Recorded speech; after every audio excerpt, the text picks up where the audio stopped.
जब एक इंसान की सांसें थम जाती हैं, तो क्या सच में सब कुछ बदल जाता है या सब कुछ खत्म हो जाता है? वहीं से शुरू होती है एक ऐसी यात्रा जिसके बारे में जानकर इंसान की रूह तक कांप जाए। गरुड़ पुराण में कहा गया है कि मृत्यु अंत नहीं है, बल्कि एक दरवाजा है उस दुनिया का जहां हर इंसान को अपने कर्मों का हिसाब देना पड़ता है। और आज आप और हम जानने वाले हैं कि मृत्यु के बाद आत्मा के साथ होने वाली हर एक घटना की गहराई, कि शायद आप अपनी जिंदगी को देखने का जिसके बाद नजरिया ही बदल लें।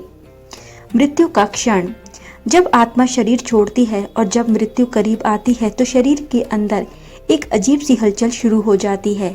सांसें धीमी हो जाती हैं, दिल की धड़कन कम होने लगती है, लेकिन उसी समय मन और चेतना अधिक तेज हो जाती है।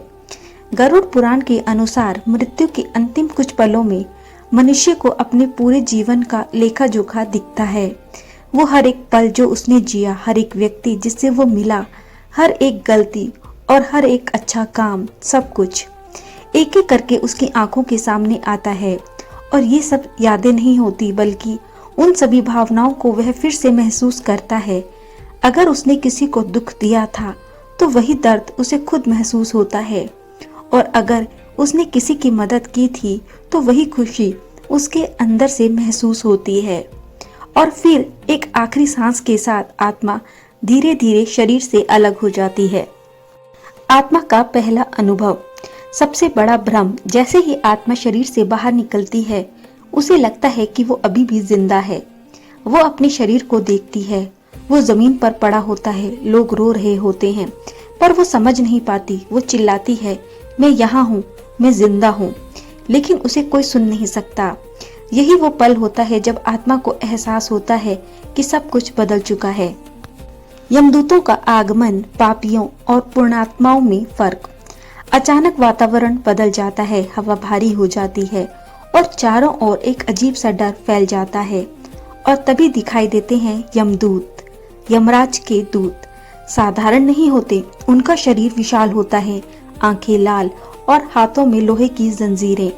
अगर आत्मा ने अपने जीवन में पाप किए हैं तो यमदूत उसे बहुत कठोरता से पकड़ते हैं, उसे बांधते हैं, घसीटते हैं और उसकी चीखों की परवाह नहीं करते। लेकिन आत्मा ने पुण्य किए हैं तो वही यमदूत शांत और सम्मान पूर्वक हो जाते हैं और आत्मा को धीरे से अपने साथ ले जाते हैं। पहले 13 दिन, आत्मा की सबसे दर्दनाक स्थिति। गरुड़ पुराण के अनुसार मृत्यु के बाद आत्मा 13 दिनों तक पृथ्वी पर ही रहती है, लेकिन ये 13 दिन उसके लिए सबसे कठिन होते हैं, क्योंकि वो सब कुछ देख सकती है, सब कुछ पर कर नहीं सकती। वो अपने परिवार को रोते हुए देखती है, अपने घर को देखती है और साथ ही अपने शरीर को जलते हुए देखती है। और उस समय उसे भूख लगती है, प्यास लगती है, लेकिन उसके लिए कोई खाना नहीं दे सकता। इसीलिए पिंडदान और श्राद्ध इतने महत्वपूर्ण होते हैं, क्योंकि जो पिंडदान उस समय किया जाता है वो आत्मा तक ऊर्जा के रूप में पहुंचता है। यमलोक की लंबी यात्रा, 347 दिन की पीड़ा। 13 दिन के बाद यमदूत आत्मा को लेकर निकलते हैं। अब शुरू होती है सबसे लंबी और कठिन यात्रा। यह यात्रा लगभग 347 दिन तक चलती है। हर दिन आत्मा को लंबी दूरी तय करनी होती है, लेकिन यह रास्ता सामान्य नहीं होता। कहीं जमीन जलती है, कहीं कांटे भरे होते हैं, कहीं अंधेरा इतना गहरा होता है कि कुछ दिखता ही नहीं।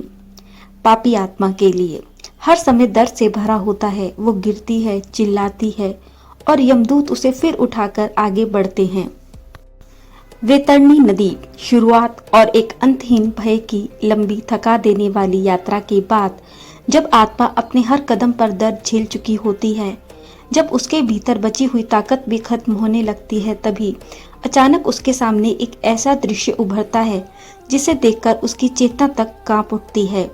एक विशाल, अंधेरी और भयानक नदी, जिसके ऊपर धुआं उठ रहा है, जिसकी लहरों से आग जैसी तपिश महसूस हो रही है। यही है वैतरणी नदी। गरुड़ पुराण में इस नदी का वर्णन सिर्फ डरावना नहीं, बल्कि आत्मा के लिए एक कर्म परीक्षा के रूप में किया गया है। नदी का असली स्वरूप, जो आंखों से नहीं डर से दिखता है। जैसे ही आत्मा इस नदी के किनारे खड़ी होती है, वह देखती है कि यह नदी साधारण जल से नहीं बनी, बल्कि इसमें बह रहा होता है गाढ़ा खून, सड़ा हुआ मांस, टूटती हुई हड्डियां और एक ऐसी दुर्गंध जो आत्मा को भीतर तक जला देती है। नदी के अंदर कुछ हिलता हुआ दिखाई देता है।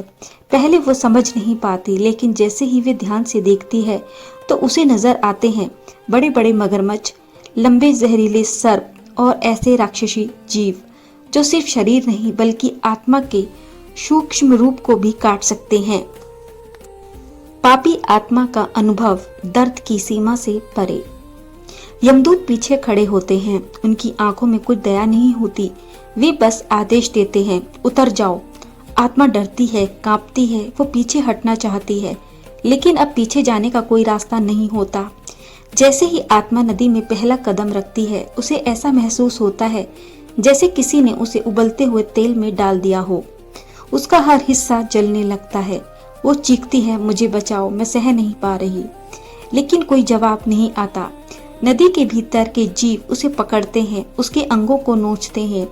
वो भागने की कोशिश करती है, लेकिन हर दिशा में बस दर्द ही दर्द होता है। वो डूबती है और फिर ऊपर आती है, फिर डूबती है और हर बार दर्द और बढ़ जाता है। समय रुक सा जाता है, एक पल घंटों जैसा लगने लगता है और ये यातना खत्म ही नहीं होती। पुण्यात्मा के लिए वितरणी नदी का अलग सत्य। अगर आत्मा ने अपने जीवन में दया दिखाई हो, दान किया हो, सच्चाई से जीवन जिया हो, तो वही दृश्य पूरी तरह बदल जाता है। नदी के किनारे अचानक एक दिव्य प्रकाश प्रकट होता है और उस प्रकाश से एक शांत पवित्र गाय निकलती है। वह आत्मा के पास आती है और जैसे उसे पहचानती हो, वह धीरे से बैठती है और संकेत देती है कि बैठ जाओ। आत्मा जैसे ही उस पर बैठती है, वह गाय बिना किसी डर के धीरे धीरे उस भयानक नदी को पार करने लगती है जहां दूसरी आत्माएं चीख रही होती है। यही वह आत्मा शांति से आगे बढ़ती जाती है। वितरने के बाद टूट चुकी आत्मा नदी पार कर चुकी होती है, लेकिन पूरी तरीके से वह थक चुकी होती है। उसका सूक्ष्म शरीर दर्द से भरा होता है, उसके अंदर डर बस चुका होता है, लेकिन अभी भी उसके लिए सामना करना बहुत बाकी है। यमलोक का द्वार, जहां से कोई झूठ नहीं गुजरता। दूर एक विशाल द्वार दिखाई देता है, ऊंचा, अंधकार से घिरा हुआ। जैसे जैसे आत्मा पास जाती है, उसे सुनाई देती है चीखें, रोने की आवाजें, दया की पुकार। वह समझ जाती है कि यह कोई सामान्य स्थान नहीं है, यह है न्याय का स्थान, यमराज का दरबार और अंतिम सच का सामना। आत्मा को उस द्वार से अंदर ले जाया जाता है और वह पहुंचती है एक विशाल सभा में, जहां हर तरफ गंभीरता और भय छाया होता है। सामने एक सिंहासन पर बैठे होते हैं यमराज और उनके पास खड़े होते हैं चित्रगुप्त। चित्रगुप्त के हाथ में एक दिव्य ग्रंथ होता है जिसमें लिखा होता है, हर कर्म, हर सोच, हर इरादा, कोई भी छुपा नहीं होता। जब आत्मा खुद अपना अपराध देखती है, जैसे ही उसका नाम पुकारा जाता है, आत्मा के सामने उसके पूरे जीवन के दृश्य खुलने लगते हैं। वह देखती है जहां उसने झूठ बोला, जहां उसने किसी को दुख दिया, जहां उसने गलत काम किया, और उसी समय उन सब का दर्द वह खुद महसूस करती है। अब उसके पास कोई सफाई नहीं होती, कोई बहाना नहीं चलता, मिलता है सिर्फ फैसला। फैसला जहां सिर्फ कर्म बोलते हैं। फिर यमराज शांत स्वर में निर्णय देते हैं, अगर पाप भारी हैं तो नरक, अगर पुण्य भारी है तो स्वर्ग। लेकिन कई बार दोनों का अनुभव दिया जाता है। नरक, अंतहीन पीड़ा का संसार। नरक में आत्मा को उसकी गलती के अनुसार सजा दी जाती है। वह भागना चाहती है, लेकिन हर दिशा में बस सजा ही होती है। कभी उसे उबलते हुए तेल में डाला जाता है, कभी उसे ऐसे पेड़ों पर चढ़ाया जाता है जिनकी पत्तियां तलवार जैसी होती है, कभी भयानक जीव उसे नोचते रहते हैं, और सबसे डरावनी बात, वह मर भी नहीं सकती, बस दर्द सहती रहती है। समय जो कभी खत्म नहीं होता। नर्क में समय हमारी दुनिया जैसा नहीं होता। हर पल सालों जैसा लगता है। कुछ आत्माएं सैकड़ों सालों तक, कुछ हजारों सालों तक इन सजाओं को झेलती रहती है। स्वर्ग, लेकिन हमेशा के लिए नहीं। अगर आत्मा पुण्यवान है और उसे स्वर्ग मिलता है जहां सब कुछ सुंदर होता है, शांति, प्रकाश, सुख, लेकिन जब पुण्य खत्म हो जाता है तो फिर उसे वापस आना पड़ता है। पुनर्जन्म, नई शुरुआत पुराने कर्मों के साथ। फिर आत्मा को भेजा जाता है एक नए शरीर में, नए जीवन में, लेकिन उसके कर्म उसके साथ रहते हैं। तो अब सवाल ये है, क्या हम सच में जी रहे हैं या बस समय काट रहे हैं? क्योंकि हर पल, हर सोच, हर कर्म एक दिन हमारे सामने खड़ा होगा। इसीलिए ऐसा जीवन जियो कि जब अंत आए तो डर नहीं बल्कि शांति हो। जीवन सिर्फ एक मौका है पाप और पुण्य के बीच, सही और गलत के बीच, क्योंकि मृत्यु के बाद ना कोई वकील होगा, ना कोई बहाना, वहाँ सिर्फ न्याय होगा और उस न्याय में आप ही अपने गवाह होंगे। आज जो कर रहे हो वह कोई नहीं देख रहा, ऐसा मत सोचो, क्योंकि हर कर्म लिखा जा रहा है। धन्यवाद।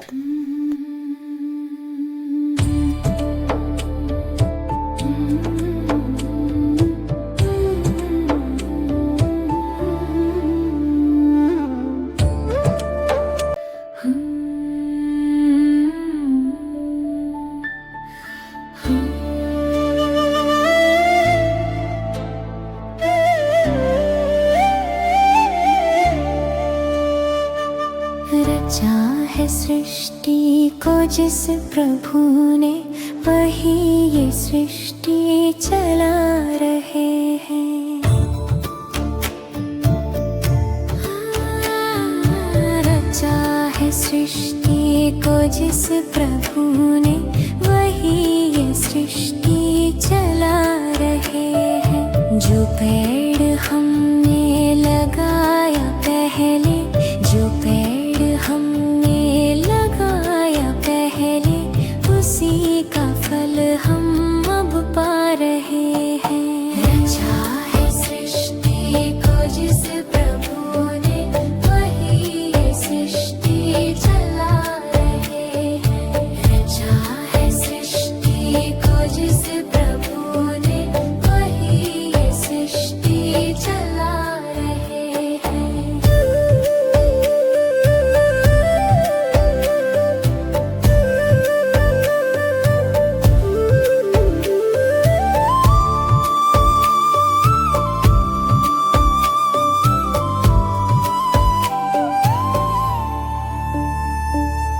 इसी धरा से शरीर पाए, इसी धरा में फिर सब समाए, इसी धरा में फिर सब समाए, इसी धरा में फिर सब समाए। है सत्य नियम यही धरा का, है सत्य नियम यही धरा का।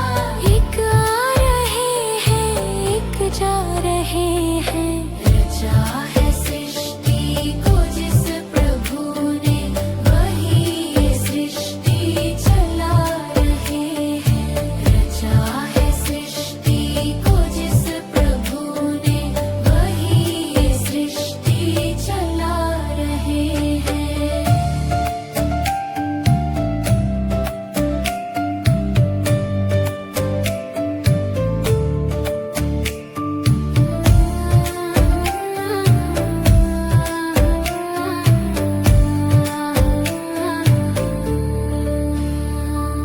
जिन्होंने भेजा जगत में जाना, कर दिया लौट के फिर से आना। जिन्होंने भेजा जगत में जाना, कर दिया लौट के फिर से आना।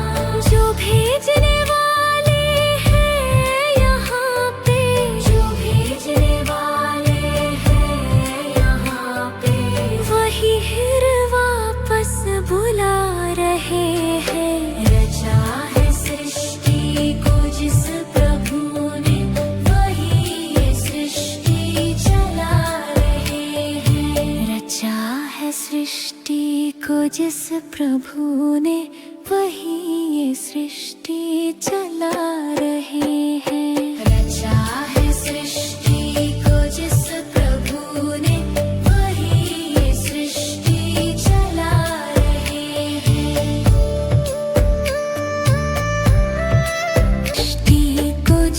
प्रभु ने वही ये सृष्टि चला रहे हैं। चाहे सृष्टि को जिस प्रभु ने वही ये सृष्टि चला रहे हैं।